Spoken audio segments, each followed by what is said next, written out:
Okay.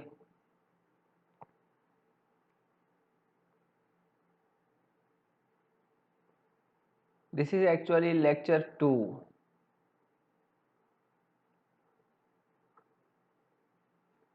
So in last class we have understood the void ratio. Now we will continue with another basic term which is called as porosity. Porosity or percentage voids. It is represented by N. तो ये क्या है? इसका अगर definition लिखेंगे, it is defined as the ratio of volume of void over total volume of soil, that is N will be VV over V, which will be VA plus VW over VA plus VW plus VS. This is porosity. ये भी percentage में represent करते हैं. Okay, into 100 कर लीजिए, ये हो गई परसेंटेज फॉर्म में. तो इसका रेंज क्या पोरोसिटी जीरो हो सकता है? As void ratio cannot be zero, तो पोरोसिटी भी कैनॉट बी 0%. पोरोसिटी 100% हो सकती है क्या? मान लीजिए ये 1 है, तो ये 1 होगी ये पोर्शन, तो 1 मतलब ये 100% भी नहीं होगी, क्योंकि ये दोनों बराबर नहीं हो सकते हैं. अगर ये दोनों बराबर हो गए तो सॉलिड ही नहीं है ना, फिर तो वो सॉइल ही नहीं हुआ. तो यही एक बेसिक डिफरेंस है. ऑब्जेक्टिव में अगर आपको पूछेगा कि ई और पोरोसिटी में क्या डिफरेंस, ई का अपर लिमिट नहीं होगा, लेकिन पोरोसिटी का अपर लिमिट है कि दिस कैनॉट बी 100% ऑल्सो. ठीक है, ई 100% हो सकता है क्योंकि वो तो defined on the basis of solid का वॉल्यूम ना, लेकिन ये इसके इसके कंसिडरेशन में हम टोटल वॉल्यूम का बात करते हैं. ठीक है, तो पोरोसिटी ऑल्सो कैनॉट बी 100%. तो ऑब्जेक्टिव के लिए n greater than 0 and n less than 100% only. This is the range of porosity.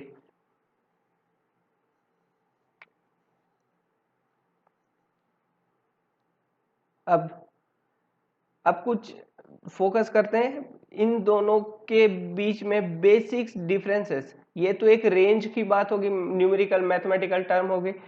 अब कॉन्सेप्ट देखते हैं कि देखिए ये वॉइड रेशियो क्या रिप्रेजेंट करता था, लूजनेस एंड डेंसनेस, और पोरोसिटी भी तो वही रिप्रेजेंट कर रही है ना, सेम, क्योंकि वो तो एक ही चीज का रेशियो है.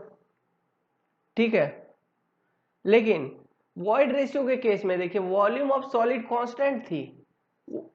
वॉल्यूम ऑफ सॉलिड कांस्टेंट होती है, बेस उसका कांस्टेंट है. इसमें ये जो टर्म है ये तो कांस्टेंट नहीं है ना, ये तो चेंज हो सकती है, क्योंकि ये अपर टर्म चेंज हो जाएगी, किसी भी सॉइल की कांस्टेंट नहीं रहेगी.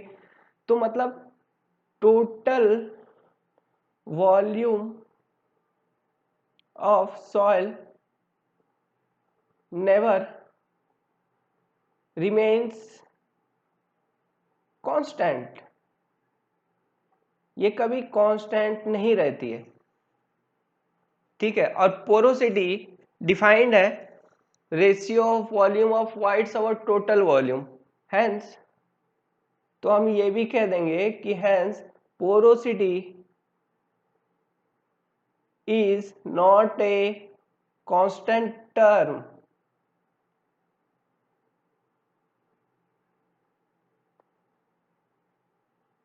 But it can also be used to compare looseness and denseness of a soil.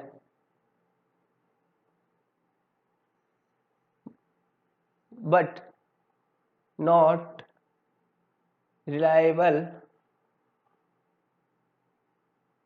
as void ratio।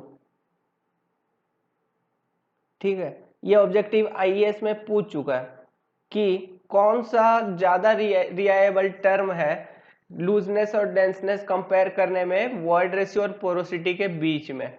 क्यों? क्योंकि वॉइड रेशियो जो डिफाइंड है वो over volume of solid which is a constant term in case of soil, and porosity is defined as over total volume, ratio of total volume which is not a constant. ठीक है, porosity change होती रहती है लेकिन void ratio constant रहती है, तो void ratio ज्यादा विश्वसनीय है। कहने का मतलब ये है। ओके, आप एक चीज पूछना चाह रहे होंगे कि हम बोल रहे हैं volume of solid constant, volume of solid constant बार बार, ऐसा क्यों है? क्यों वॉल्यूम ऑफ सॉलिड कांस्टेंट है? देखिए उसका रीजन ये है, volume of solid is assumed to be constant because in engineering analysis of soil, solid grains are considered as incompressible. मतलब सॉलिड ग्रेन कंप्रेसिबल नहीं है, आप उसको दबाओगे उसका वॉल्यूम में कोई चेंज नहीं आएगी। सोचिए ना कि पत्थर है, आप पत्थर को दबा रहे हो और पत्थर सिकुड़ गया, ऐसा होता है? नहीं होता है। इसलिए ये चीज लिखा गया है कि solid grain are consider as incompressible.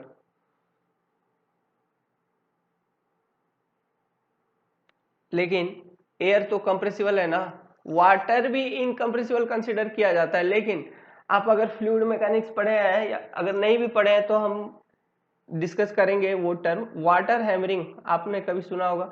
उस केस में वाटर को भी कंप्रेसिबल कंसिडर किया गया है।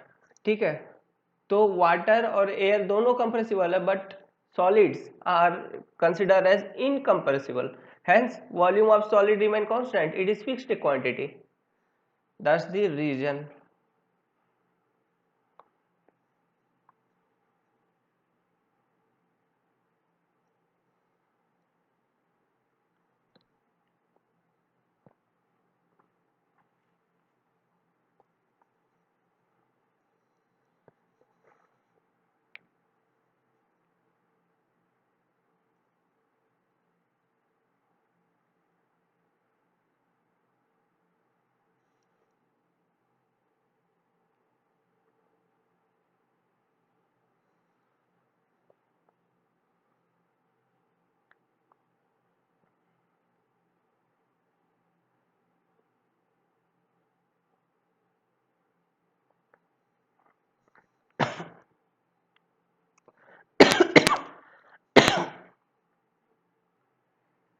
सॉरी, मैंने एक्चुअली वीडियो पॉज कर रखी थी, मुझे ध्यान नहीं था।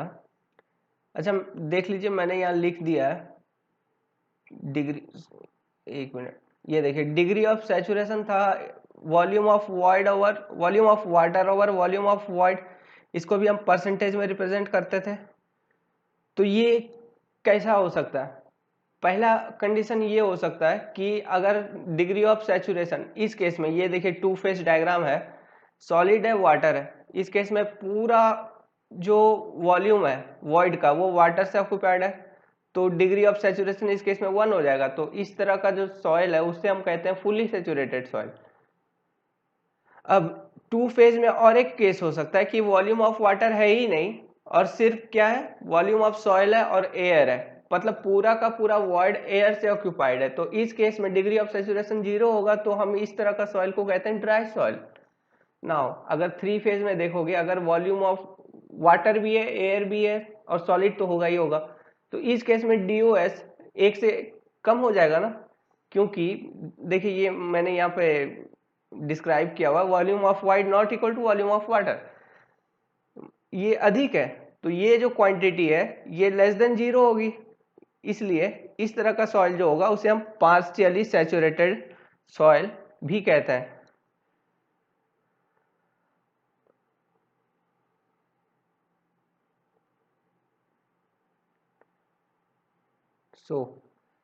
एक बार ब्रीफ कर लेते हैं कि यदि S इक्वल टू 100% तो उसे हम कहते हैं सेल्फ फुल, एक मिनट,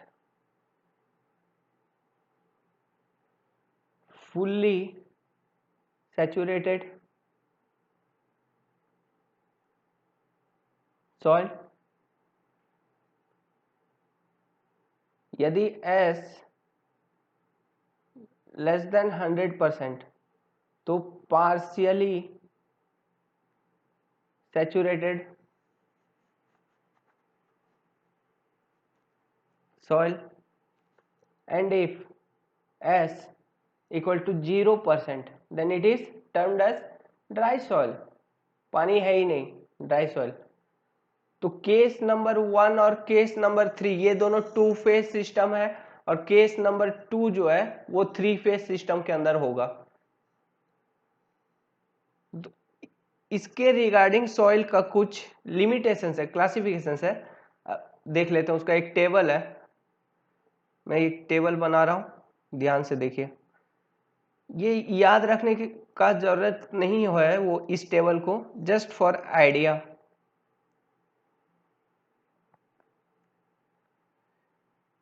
ये हुआ degree of saturation, type of soil.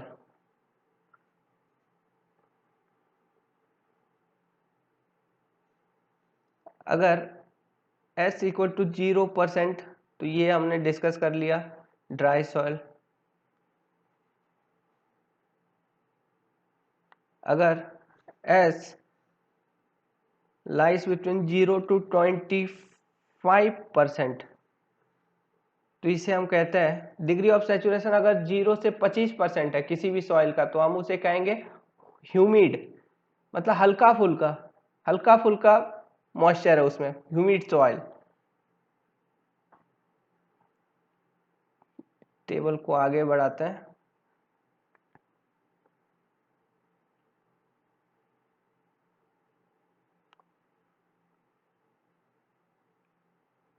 अगर 25 से 50 के बीच में है DOS, डिग्री ऑफ सैचुरेशन, तो इस टाइप ऑफ सॉइल को हम कहेंगे डैम्प्ड सॉइल। तो dry soil, humid soil, damped soil. अब अगर अधिक 50 से 75 है, 75, तो इसे हम कहेंगे मॉइस्ट सॉइल। अब 75 से 100, 75 to 100, इसके बीच में अगर है तो वेट सॉइल। ये जस्ट क्लासिफिकेशन है, आप सिर्फ ध्यान रखिएगा। ऑब्जेक्टिव में, IAS के ऑब्जेक्टिव में पूछ लेते हैं कभी कभी। अगर डिग्री ऑफ सैचुरेशन 100% है तो हमने देखा है इसका केस, इसे हम कहते हैं सैचुरेटेड सॉइल।